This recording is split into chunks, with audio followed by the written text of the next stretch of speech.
Right, so we're going to start Job 6 and 7 tonight, which is Job's first reply in this dialogue. So he's replying to Eliphaz. You will notice as we go through it that he treats Eliphaz's words as representative of all of the words of all the other speakers, even though they haven't spoken yet. But they are all representing the wisdom tradition of the ancient Near East, which is basically the same worldview that all non-Christians have, which we've gone over it before. I don't need to actually repeat it here, but Job is addressing Eliphaz, but he is going to say, plural, say these things. And he's just addressing Eliphaz as the spokesman for all of them, as Eliphaz no doubt has been and is. You'll remember at the end of the book, the Lord speaks to Eliphaz and speaks to him in his capacity as the spokesman for all of them. He says, you representing on this whole group, you guys haven't spoken right of me. So to sum up what Eliphaz said, uh, basically it was Job. Well, there were a couple of different ways you can interpret it. I'm interpreting it, giving Eliphaz the most grace that I can, looking at his words. And so what I understand him to be saying to Job was, Job, I'm surprised at your response to your trouble. You're a good guy and you've helped lots of people, and your words have been really beneficial. You've given them good counsel. And it looks like when the same thing, when the shoe's on the other foot here and it's happening to you, that you don't know what to do. And you're just complaining a lot. I'd like to remind you that your pious life and your righteousness, that should be your confidence, that people like that don't ultimately get destroyed by God. They're wise and they learn from it and they repent of the things they've done wrong. And God uses these troubles to discipline them and correct them. But in the end, they're blessed greater than than they were formerly. And so what you need to do, Job, is just recognize that you've done something wrong and repent of that. And then surely God will restore you. And so, Mhm. again, giving him a soft tone. He starts out with a soft tone. I want to try to keep that all the way through for him. It doesn't sound to me like he ever really deviates from that. He's pretty tentative in everything he says. But he does say some things which irritate Job, and he's going to respond to those things in chapter 6 and 7. And I'll just point out the main thing he's irritated at. In chapter 6, or in chapter 5, verse 2, Eliphaz uses the example of a fool. So this is now the second chapter of Eliphaz's speech. He's already said that Job's a good guy and all of those things, but now he says that since Job isn't learning from this, he's acting like a fool. And he says, surely vexation kills the fool and jealousy slays the simple. And he goes on then to describe what happens to the fool in several verses of, detail about how God destroys their children and, takes away their things, and other people covet their wealth and stuff like that. Things similar to what happened to Job. In the beginning of Job's speech in verse 2 of chapter 6, he says, oh, that my vexation, using the same word that Eliphaz had used. Oh, that my vexation were weighed and all my calamity laid in the balances. And then he goes ahead and gives justification for his speaking the way that he did. So it's pretty clear from the way he starts off that he's been stung by Eliphaz's words here in chapter 5. And he's taken this to mean Eliphaz is calling him a fool and a simpleton. And so he is responding with some pain in addition to the other troubles and trials that he's been dealing with.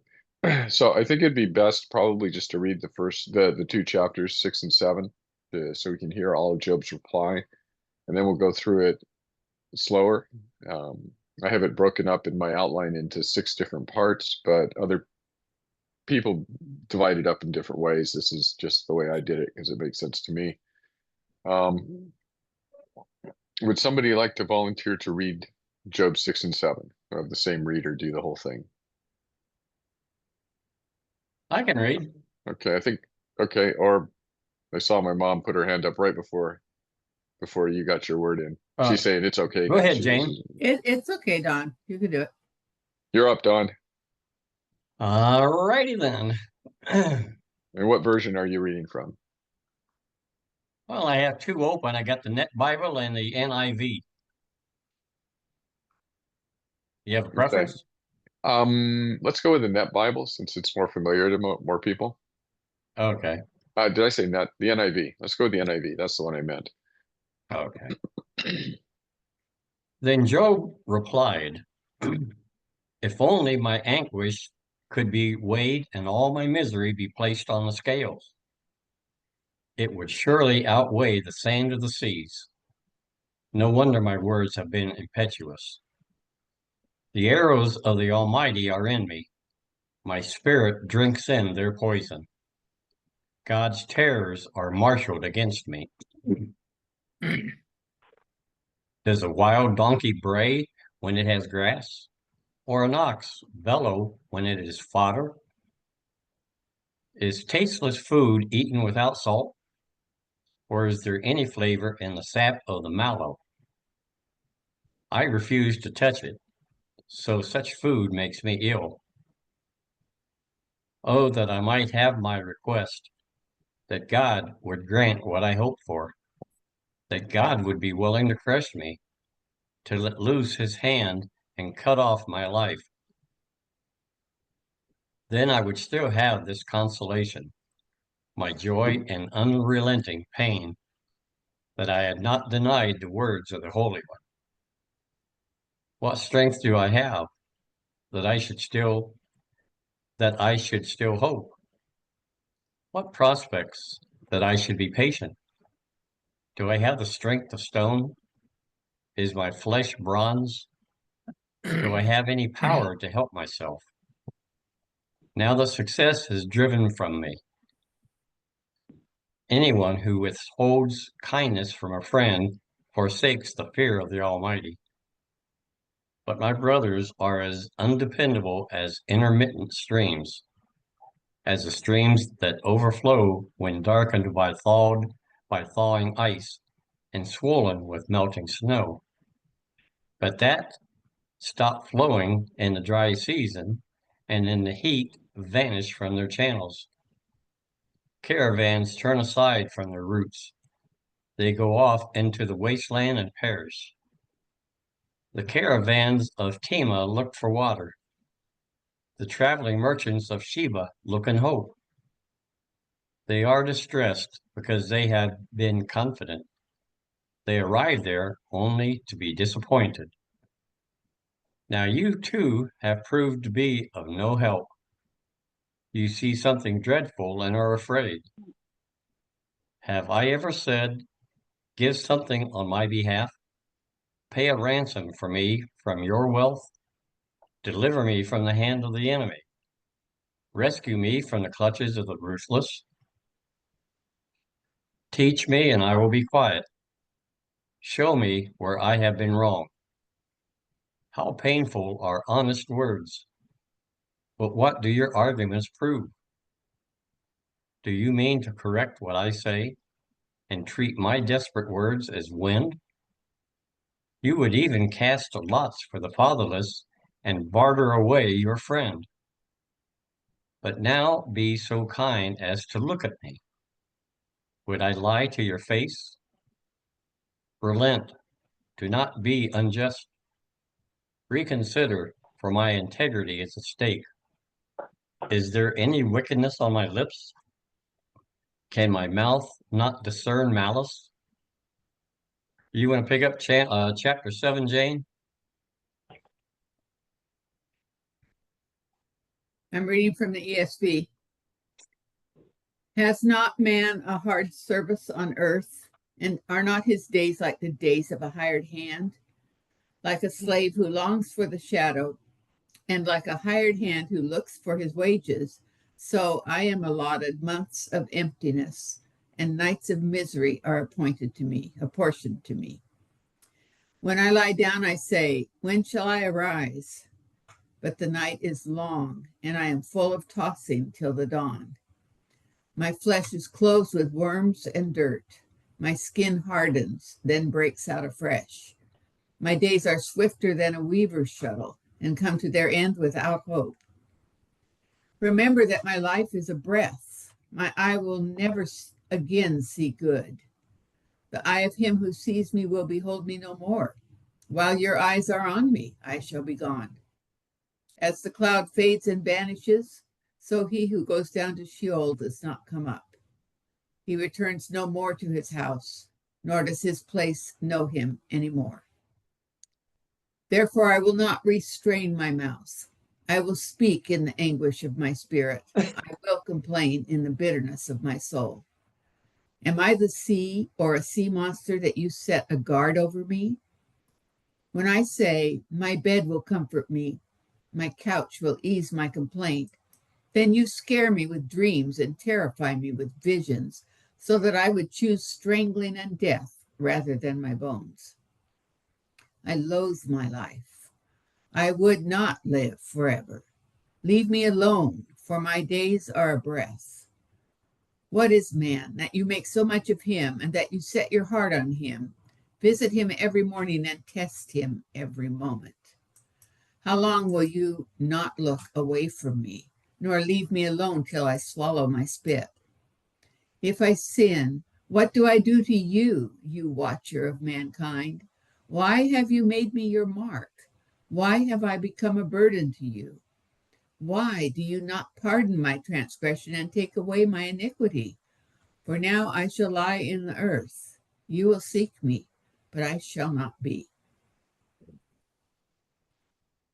Thank you to both of you for reading. So there's a lot of poetic figures in there and some metaphors that he uses that might need some explanation, but it seems to be fairly clear what he's saying. I'm going to just summarize real quick. If you've got the outline, I'm just going to read the points I got there. In the first part, the first 7 verses, Job gives 3 reasons that his speech, probably referring to chapter 3, has been rash or impetuous. We'll talk about those 3 reasons. In 8 through 13, he exclaims, "Oh, that God would kill me before I lose all strength and deny his words." It's important to realize that he's not saying, "I just wish I could die. I wish God would kill me." But he's saying, I want to hold on to my, I don't want to deny his words. I'm at the end of my strength. I wish he would just kill me before I deny his words. And that's what he's saying there in 8 through 13. In 14 to 30, he's criticizing his friends. They're like wadis, or another metaphor might be, another illustration could be an oasis. You know, they promise something, travelers turn off, they're running out of water, they hear there's this water over there, and they turn off of their regular route, don't go several more days out into the middle of the desert to get this water, and there isn't any, and so they're in the worse off state. And he's saying to his friends, you're like that. You're just like that. And he says they're afraid to help him, and that they haven't really looked at him or understood the seriousness of the central issue. They haven't paid any attention. They're just saying words without knowing what they're talking about, is his accusation there. He then talks about existence, life. Isn't it really just hard service? It's hard service without a rest, without any respite. Never get to payday, never get to Saturday, never get to rest. He says to his friends and to God, I'm going to die soon. Take that, you should take that into consideration when you're talking to me. Get to the point, hurry up and help me. And then the last several verses, 11 through 21 in chapter 7, he talks to God, and he has an idea of God, that God is guarding him like he's a primordial sea monster or some threat to God. And he says, why are you guarding me like this? I'm not this significant. Why do you pay attention to men? Am I really that significant to you? And he concludes that God's watching over him so that he can punish him. God is looking over him, trying to find something wrong. And he says to God, why don't you just forgive me? My sin, my sin doesn't actually hurt you. What did my sin do to you? Just forgive me. And he's arguing that way, or at least I believe he's arguing that way. He's not actually admitting that he's sinned, but he is, in light of God's silence and in his conviction, his own conviction that he hasn't sinned, he's saying, you're obviously treating me like someone who's sinned. So if I've sinned, go, just forgive me. What's wrong? And then at the very end, he has this almost tender thing where he says again, I'm going to be gone soon.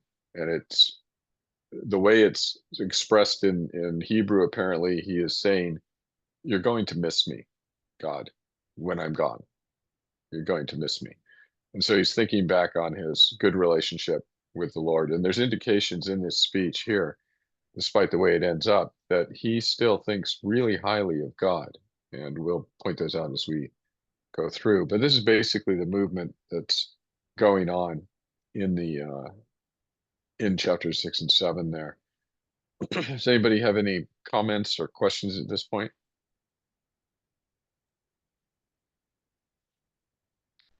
Okay, so the first 7 verses are he gives justification for his rash and foolish words, and he admits his words were impetuous or rash, depending on which translation you're using.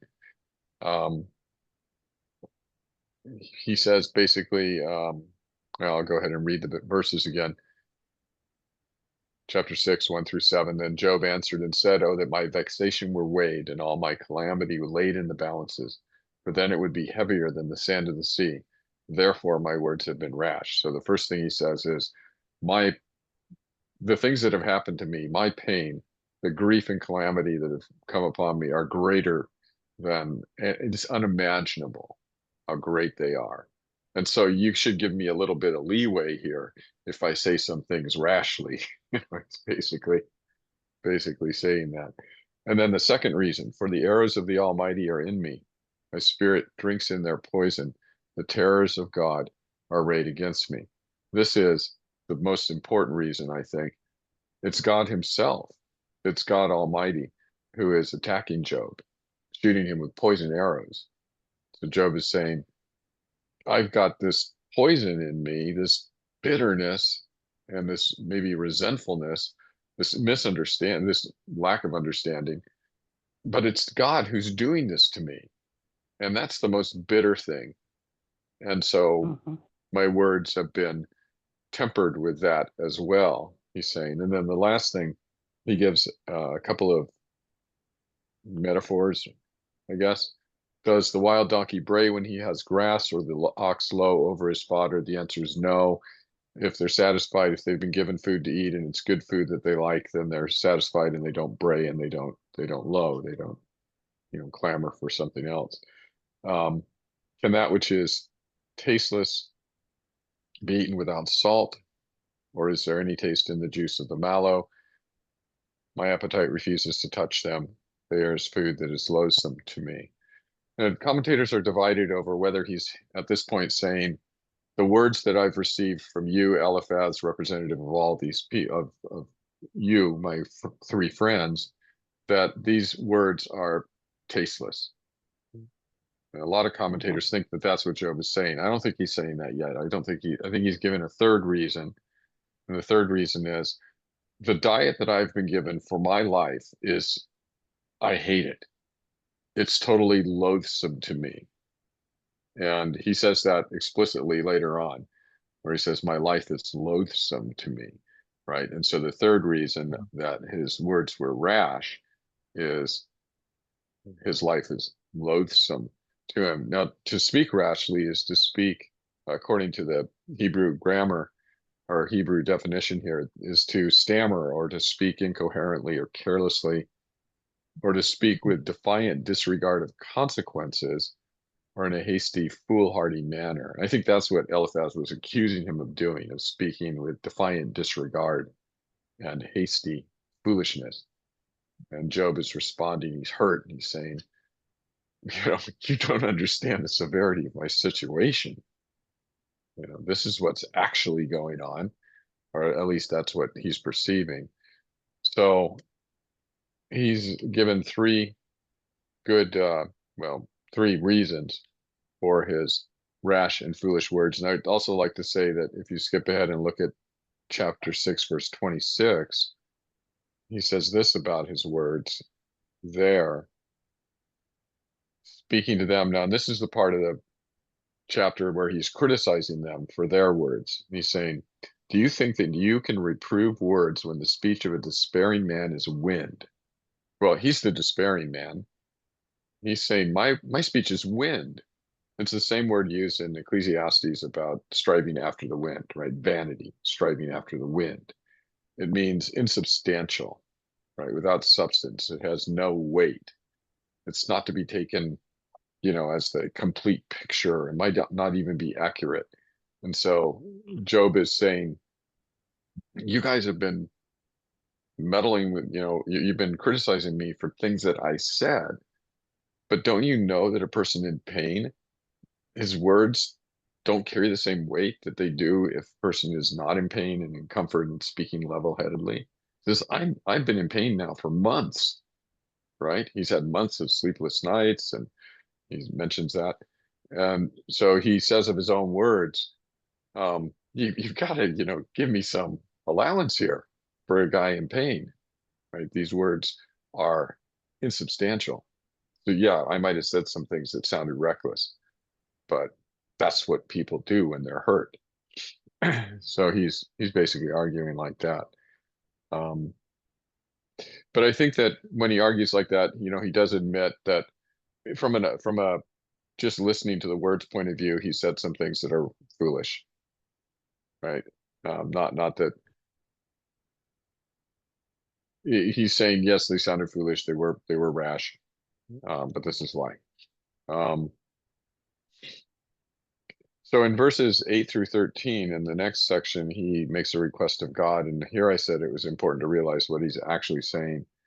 So in the ESV, oh, that I might have my request and that God would fulfill my hope, that it would please God to crush me, that he would let loose his hand and cut me off. This would be my comfort. I would even exult in pain unsparing, for I have not denied the words of the Holy One. What is my strength that I should wait? And what is my end that I should be patient?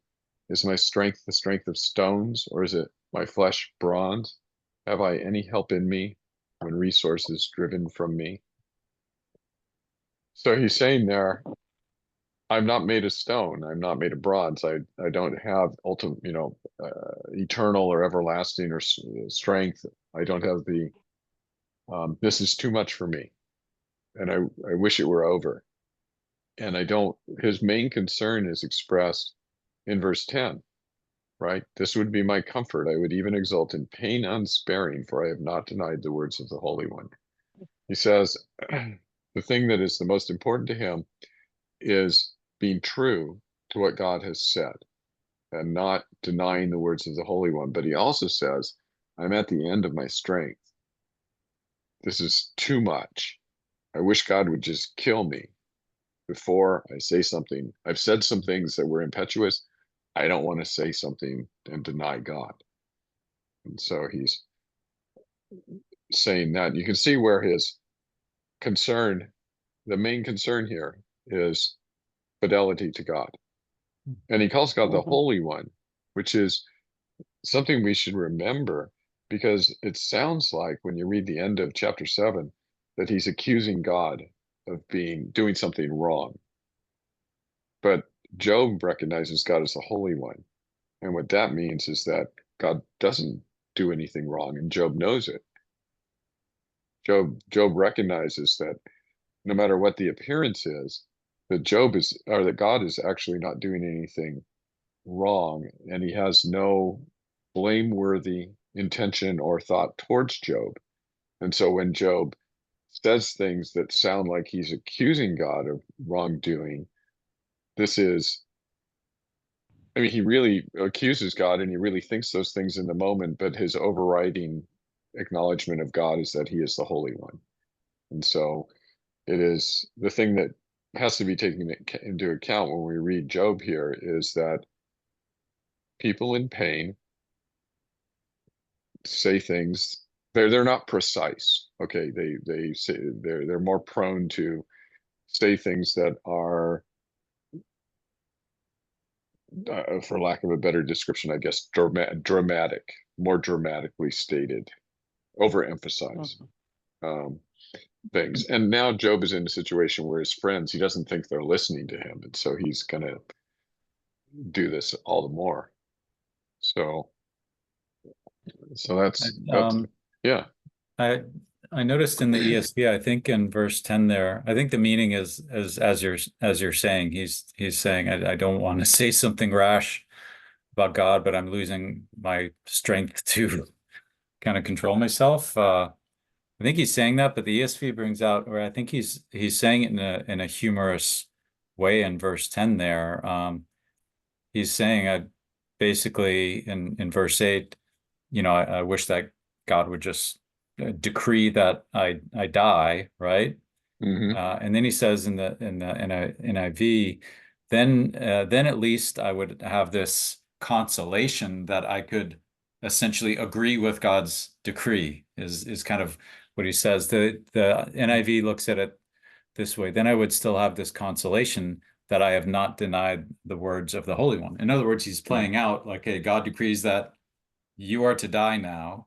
And Job is saying, all right, well, I would go along with that, basically. And at least that way I have this consolation that I would be able to accept sort of God's decree and agree with them. That would he states that as at least having this consolation.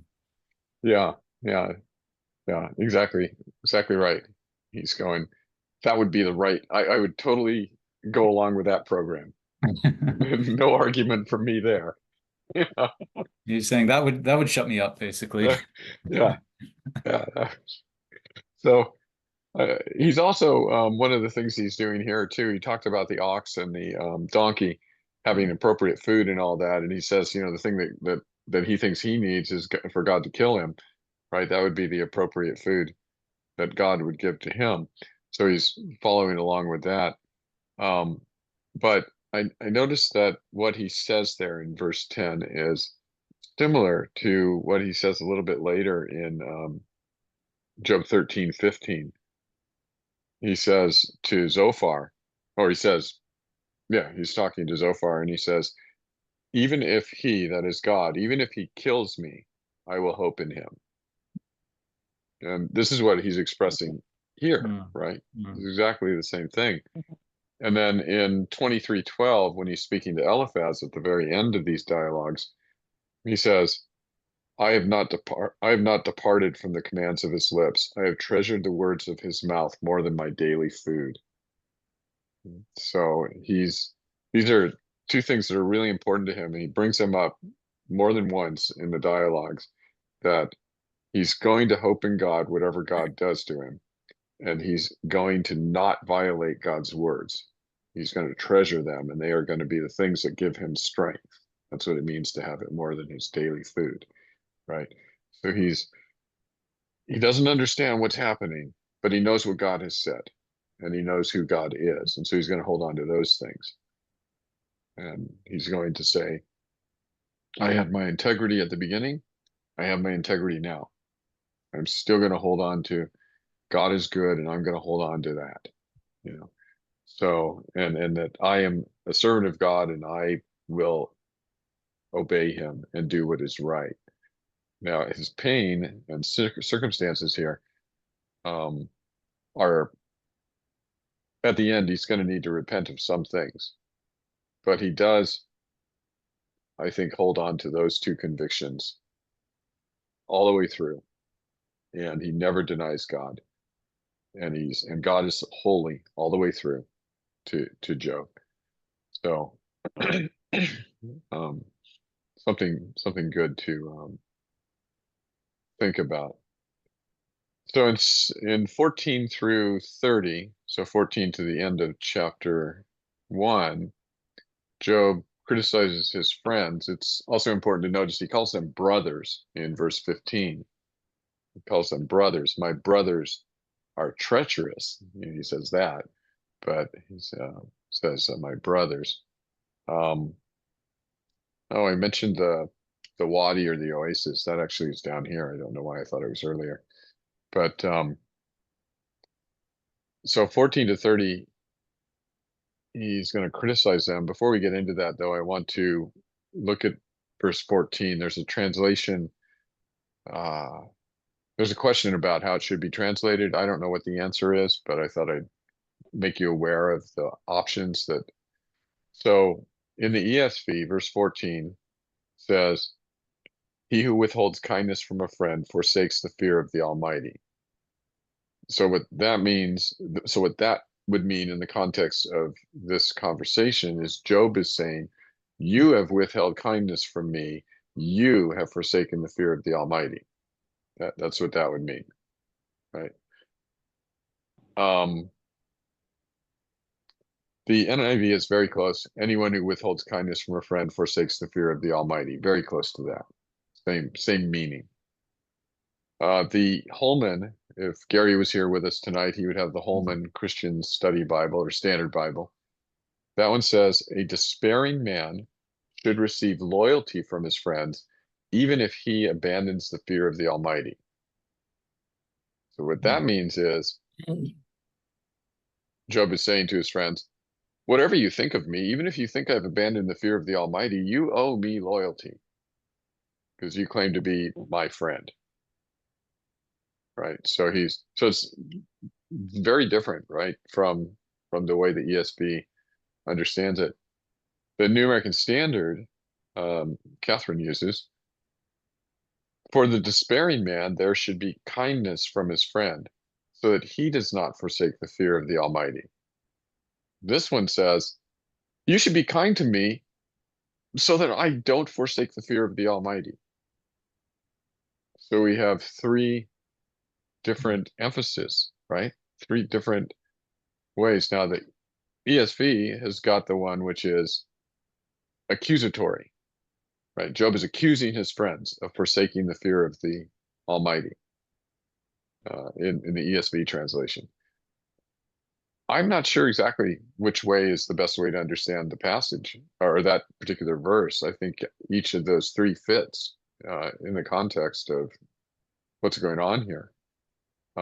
It could be that they think Job is forsaken the fear of the Almighty, and he could be that he's saying to them, you owe me friendship anyway. Since you're my friends, you should loyally speak words of truth to me, you know. But it also could be that Job is saying, you might be afraid that I might forsake the fear of the Almighty, but that should be a good reason for you to give me true words. So it's probably not a translation issue that needs to be decided to understand what's going on.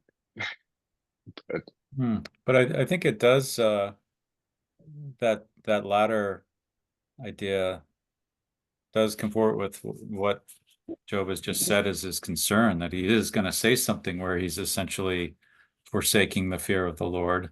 And so it's kind of suggesting here that, you know what, I've managed to hold my tongue, so to speak, but others of your friends, they might not. They might forsake the Lord in some time of desperation. And you have to understand the situation they're in, and they still warrant your kindness. Yeah, and he also could be saying, I just expressed that my main concern is that I don't forsake the Lord, and so you should join me in helping me not do that. Right, yeah. You know, and instead of haunting me on toward it. yeah, you guys are aggravating me, stop doing that. Yeah, so I think this is one of those really interesting things about translation issues. Sometimes it's fairly clear what way is the best way, but in this one, I think there are three possibilities, and they all have an equal strength, equal argument for could be this, could be that, could be the other one. And the really interesting thing is that, you know, all of the ideas that are being expressed by each of the translations are biblical, and they fit the context. So maybe one of the things that we're supposed to think about is it is true that if the Lord has told you to, he has told us to love our neighbor and to, especially if our friends, right? That if we withhold kindness from our friends, we are forsaking the fear of the Lord. That's the ESV, right? We're doing that. If a friend of ours apostatizes and says, I'm leaving Christianity, and we're sent by the Lord to speak with them, they should receive loyalty from us, even if he's abandoned the fear of the Lord. That's certainly true. And then we should also be always encouraging and truthful with people, especially if they're despairing, so that they will not abandon the fear of the Lord.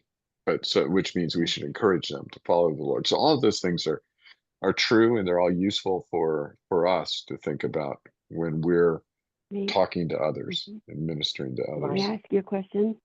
Yes, Catherine. And I'm very glad that you brought this translation point up. It's something I've always been very interested in. And when I don't understand it, I have to ask you for more understanding. For example, in chapter 6, verse 6, in the NAS it says, can something tasteless be eaten without salt? Or is there any taste in the white of an egg?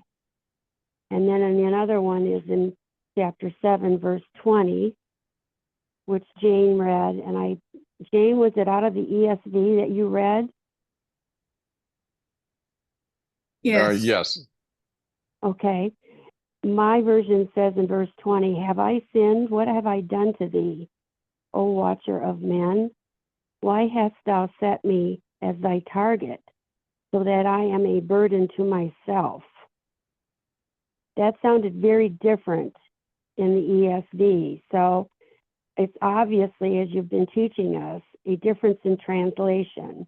Now I'll go back again to chapter 6, verse 6, where is there any taste in the white of an egg? The only notation I have in my Bible for that is it's a Hebrew word, halamuth, meaning uncertain, perhaps the juice of a plant. So I'm having trouble reckoning where the difference in these two translations lie. The one in verse 6 and the one in verse 20. Yeah. Because where it said in verse 20 that I am a burden to myself, I believe when Jane read it, it was not even close to that. So if you don't Right. mind. In chapter 7, verse 20 in the ESV, Job says, basically, how, I'm not looking at it here, but it's, how have I become a burden to you? Right, Talking to that was God, it, talking to yes. God. Right. And then Okay. 6:6 says, is there any taste in the juice of the mallow? And it has a note also in the ESV that says the Hebrew word is uncertain. So, yeah, so translators, you know, when the Hebrew word is uncertain, that's translators, I don't, you know, different translation committees have different rules for what they're going to do. I always find the best. Well, there are two basic ways that I've noticed that what people do is they'll put something there, you know, like the white of the egg or like the juice of the mallow, and then they'll put a note saying it's uncertain. And I think if it says white of the egg, most people aren't going to read the note because they know what that is. But juice of the mallow, I would consider to be a better translation just because I don't know what that is. And so I'd have to look at the note, right? Right. It's like those passages like in Isaiah where it says this land will be desolate and it will be the home of the hyrax and the hedgehog and the hyena and all the animals that start with H. But then you see there's a footnote that says, well, the meaning of these words is uncertain. And so you read it in another translation and it says donkeys and cows and horses. And it says, you know, these are all uncertain. We don't know what animals are being talked about. I always think the better way to translate that is with something that will make somebody read that footnote. It works for me. And regarding Okay. So I don't know why there's a difference. I did notice there was a difference in chapter 7, verse 20. Why have I become a burden to you, or I have become a burden to myself? Um, I, I think probably there's no pronoun. It's, you know, it's an implied pronoun, which happens a lot, and so the translator has to figure out which pronoun is it that's being implied here. And Mhm. and of course you could make an argument that Job has become a burden to himself by reading chapter 6 and 7, that his life Mhm. is loathsome, he hates living, he can't sleep, he hates when he's awake. You know, the whole thing is just burdensome. All of life is a burden. He's like a slave laborer. You know, he's a slave and he doesn't get paid, and it's a whole burden, everything. So you could make that argument, or you could, and that would be Mhm. from the broader context of chapter 6 and 7, particularly chapter 7. Right. Or you could take the nearer context where Job is talking about God's feelings towards Job. You know, right before that, he Mhm. says, "Why have you made me your target or your mark?" Right? Why have I become Mhm. a burden to you? It sounds like he's talking about God's view of him in the near Mhm. context. So, but again, I wouldn't know how to, I'm not qualified to say which of those interpretive translation choices is better. The I think translators could have Okay. avoided the whole question by just saying, "Why have I become a burden?" yeah, why have I become a burden? Right. Yeah. Right. It would still Yeah. fit, James. Yeah, they could have done that. They could have done that. So, um, I tend Thank you. I to, appreciate your time. yeah, sure. I'll say one more thing. I tend to gravitate towards translations like the ESV and the NASB that are more word for word than thought for thought, because these ambiguities in the text become more apparent in those types of translations. And Mhm. I want to be able to make up my own mind based on the study that I do about what the text says. I don't want the translation committee to eliminate all the questions, you know, for Mhm. me and give me an answer without me knowing there was ever a question. I would rather have the text to be a little more difficult and then have to work through it than getting some translation committee giving me an answer that might not be correct. Mhm.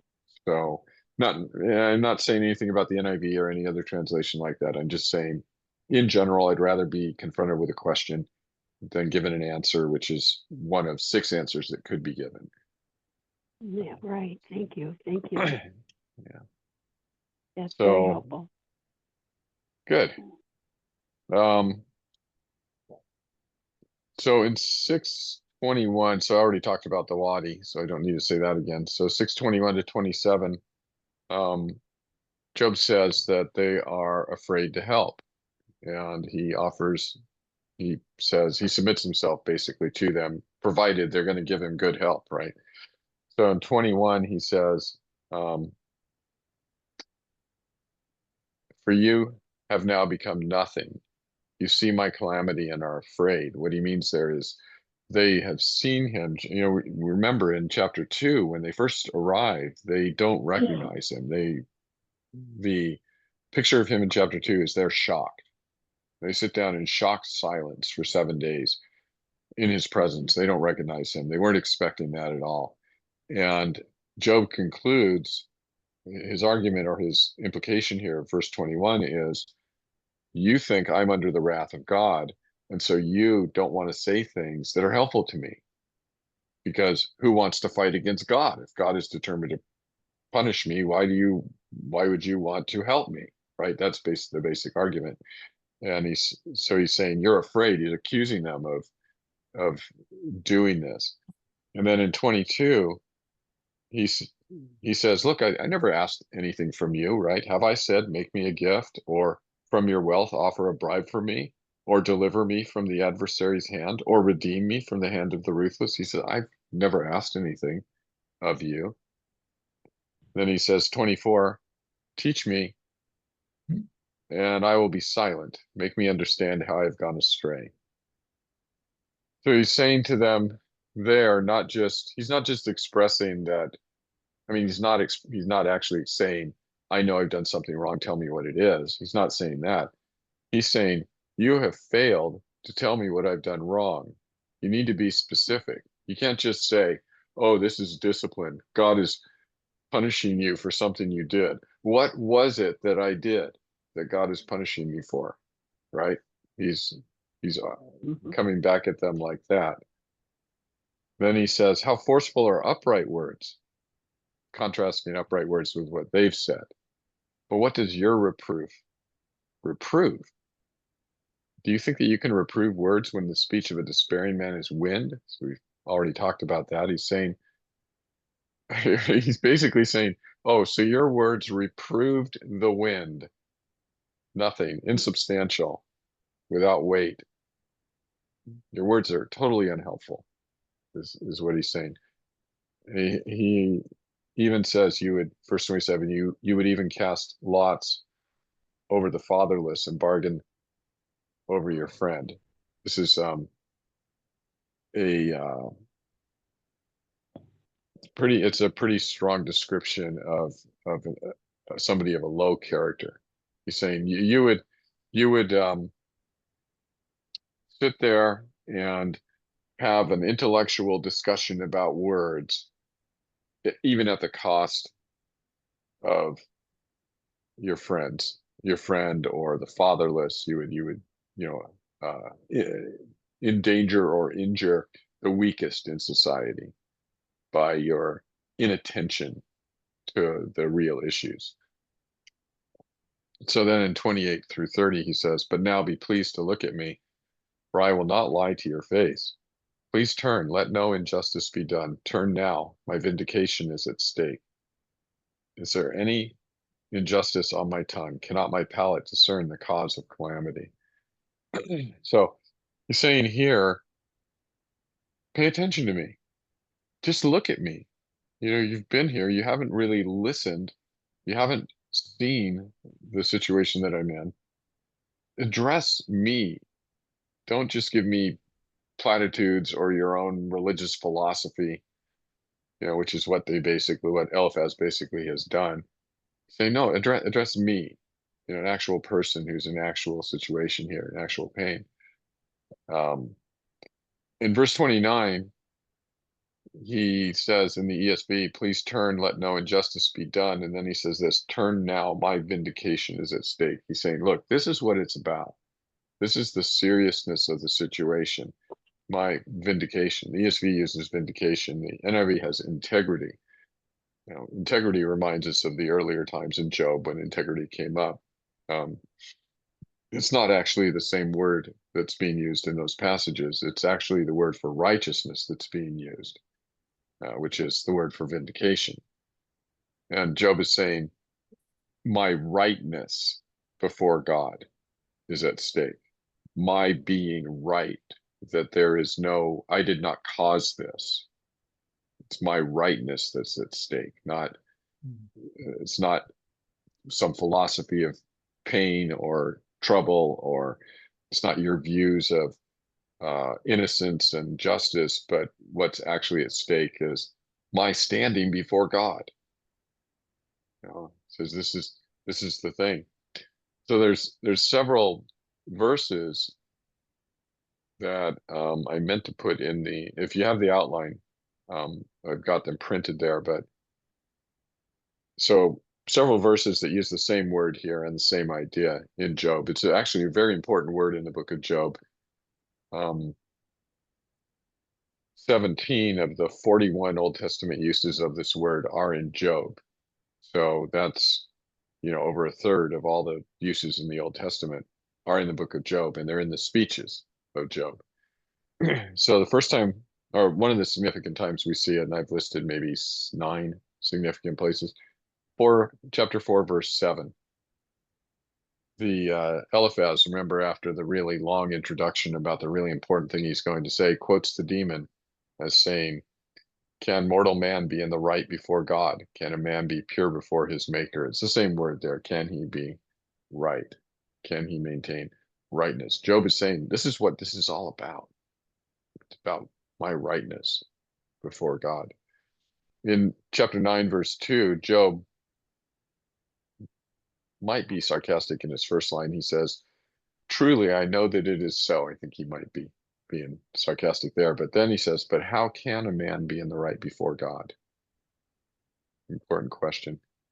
In the same chapter, in verse 15, chapter 9:15, Job says, though I am in the right, I cannot answer him. I must appeal for mercy to my accuser. And then 9:20, though I am in the right, my own mouth would condemn me. Though I am blameless, he would prove me perverse. So he's saying some things that aren't right about God here, but he is still right that he didn't cause his present problems. 10:15, if I am guilty, woe to me. If I am in the right, I cannot lift up my head, for I am filled with disgrace and look on my affliction. 13:18, behold, I have prepared my case. I know that I shall be in the right. 27:5, far be it from me to say that you are right. He's talking to his friends. Till I die, I will not put away my integrity from me. And then chapter 40, the Lord says in verse 8, will you even put me in the wrong? Will you condemn me that you may be in the right? So this issue of Job being in the right is the main issue. And Job identifies it, and it's identified for us by these quotes, especially that last one, where Job is saying to his friends, you don't even see the issue. Right? This is the main issue. And they're not going to see it. They're never going to see it. They're not going to understand it. And that's because their transactional worldview makes it impossible for Job to be in the right. They just never get it, right? So I see it's 7:55. I thought we were going to get through both chapters tonight. I'm sorry that took so long. I hope the extra words were useful. I'm going to stop talking and ask if anybody has anything they want to say at this point, and we'll pick up in chapter 7 next week. Anybody have anything you want to add or ask about? So one thing that occurred to me as we were coming toward the end of this chapter is, so Job is, I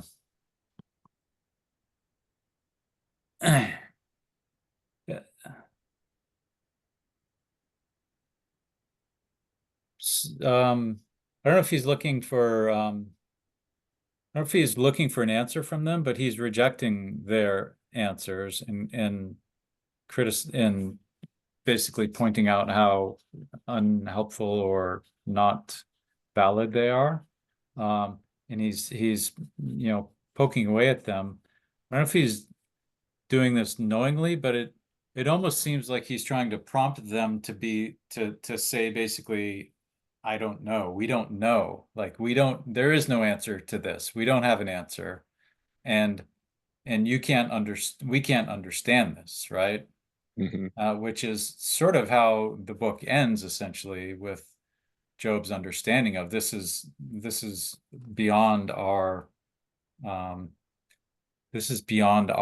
concern, or this is God's will that we can't comprehend, right?